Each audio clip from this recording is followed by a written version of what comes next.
Hey moviegoers, Dimitri Panos here with another episode of the Cinescope, movies under a new lens. And in this episode, I will be putting the movie Presence under the Cinescope. So, Presence is not your typical ghost story. Its unconventional perspective will haunt you. For it is you, the moviegoer, watching a family drama unfold through the eyes of a ghost. Presence earns my very first high five of 2025. A family of four moves into a large suburban craftsman-type home. Their reason for moving was to get their oldest son, Tyler, into a better school district so he may have a better chance at earning a swimming scholarship. Unbeknownst to mother Rebecca, father Chris, Tyler, and younger daughter Chloe, there is a presence in the house. And it is through this presence eyes that we watch the narrative all play out. At first glance, they seem like a typical family. Working parents with teenagers trying to figure life out. The presence, like an invisible man, witnesses the family dynamic. Seeing what it sees, we learn there are some cracks that are ever widening, pulling this family apart. The marriage is strained. Rebecca is not only checked out, Chris feels she may be involved with something outside of the law. Each has a different bond with their children. Rebecca dotes over Tyler, even though he tends to be an obnoxious and unsympathetic to his younger sister, Chloe. Chloe is suffering the painful loss of her best friend who just stopped breathing, an apparent drug overdose. While Rebecca has a hands-off approach to dealing with Chloe's trauma, Chris is more caring and tries to figure the best course of action to help his daughter heal. It is Chloe's grief this presence connects with. Chloe's the only person who can feel something is there. Is it her friend or something else? And watching this all play out through this spirit lens, the moviegoer sees all this family's unraveling happening in an almost real time. The POV is done in long shots and takes, as if your movie theater seat is situated in whatever room the spirit is in. Like the presence, you're sweeping through rooms of the house, settling in, sometimes coming in on the middle of a conversation. You are a hidden interloper, trying to suss it all out. Why is this presence there? And what is its purpose? Presence is creatively original and clever. You can tell director, editor, and cinematographer Steven Soderbergh he loves the craft of making movies. That presence can be felt on every frame of film.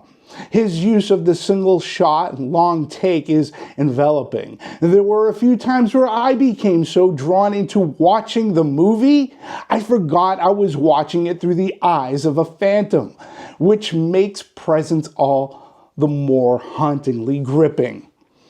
The movie is written by David Koepp, who's no stranger to the supernatural genre. He writes what is essentially a family drama, a family in turmoil, suffering disconnections, moral, behavioral decline, belief, disbelief, and loss.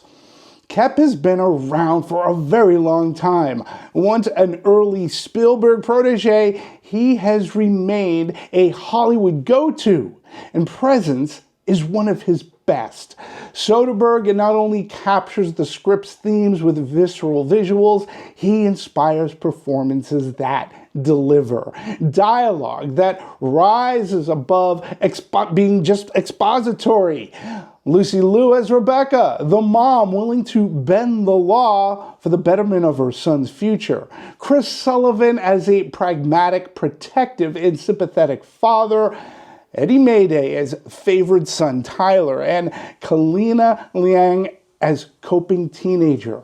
all perform and convey dialogue worthy of listening to. Their performances are spirited. They're worthy of not being forgotten as the year rolls on. Not a word is wasted. Both Soderbergh and Koepp know who and what to place the focus on. The words are not only for elucidation, but used as foreshadowing, dropping clues to the mystery of the movie. The information is parsed out in scenes only in the shocking end do you realize how it all makes sense. As director, cinematographer, and editor, Steven Soderbergh orchestrates action uncommon in today's cinema. His camera stays on characters' discussions, letting them play out without quick cuts or shaky cam. While many scenes stood out to me as giving or adding depth to character, there was one in particular that stood out. It's a father-daughter conversation, a father desperately trying to figure out what's going on and having the sympathy to believe in his daughter, telling her he believes her even though his life he's rebelled against otherworldly beliefs, aka religion, and admitting to his child he actually has no answers. But because of that, he supports and believes in her. The scene is riveting, and I felt the emotion welling up in my throat. Presence is ripe for discussion. What did you take from it? What did you pick up? How does it play with themes of belief and non-belief? I have felt this movie's presence long after I got home, and it has earned this year's first high five because it is a ghost story with great big screen presence. Well, thank you very much for tuning in to this episode of the Cinescope. I'd really love to know what you thought of Presence, and I highly recommend you seek it out and watch it on the big screen. Does it need to be in IMAX or Dolby? Not necessarily, but the big screen nonetheless. You will let it envelop you as Steven Soderbergh intended for this movie to be seen. And it really does help, especially when you come to that very amazing, crazy ending. Again, love to know your thoughts. Please write them down. Leave comments open on this YouTube page. I do appreciate you checking in and clicking in. I will have more movie reviews in the days, weeks, months ahead. Got a whole year ahead of us. And I can't wait to talk movies with you. Again, I appreciate you, moviegoer. Take care. Bye.